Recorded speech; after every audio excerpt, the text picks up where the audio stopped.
बतिया बतारो काहे रुसल बाड़ू तू भोर से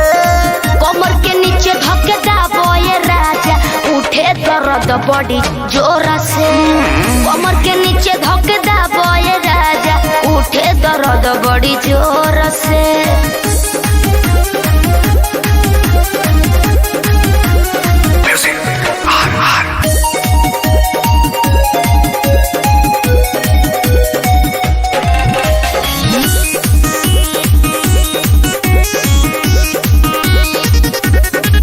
जन करो ये राजा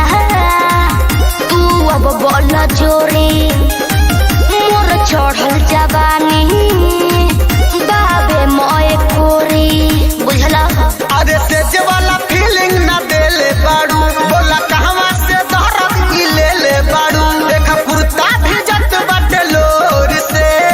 कमर के नीचे धके दाबो ये राजा उठे दर्द बड़ी जोर से कमर के नीचे धके दाबो ये राजा उठे दर्द बड़ी जोर से